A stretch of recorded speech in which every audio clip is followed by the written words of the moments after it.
ही आंनि जिउनिनो अराय जोंना थाबाय था आंनि सिगाङाव खोमसि हरनि बिखायाव आंनि एमनि साखाथियाव नागिरो नोंखौ आंनि अराय सम।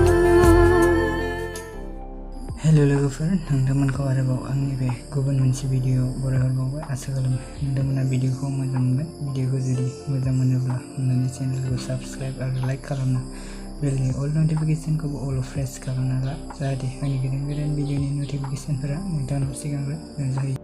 दिनै आं मानि सायाव आपडेट लानानै फैदों नोंथांमोना एसेब्लाबो मिथिखाबाय जानांगौ टाइटेल एबा थाम्बनेइलाव नायनानै। दिनै आं मोनसे बर' एलबामनि सायाव आपडेट लानानै फैदों।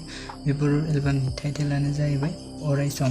बे बर' एलबामनि अफिसियेल टिजारखौ साइमनसुम एन्टारटेनमेन्टआव आपल'ड खालामना होनाय जादों। स' दासिमबो नोंथांमोना बे अफिसियेल टिजारखौ नायाखै अब्ला आंनि चेनेलनि गेजेरजों नायहैनो हागोन। भिडिअनि लिंकखौ डिसक्रिपसनाव होनानै दोननाय जादों। बे भिडिअनि कास्टिंफोरानो जादों बर'नि मुंदांखा एक्ट्रेस हेलिना आरो हाम्पु सिंगार बेबी राभा। भिडिअखौ बेखिनिसिम नायनायनि थाखाय नोंथांमोननिसिम रोजा रोजा साबायखर थाबाय।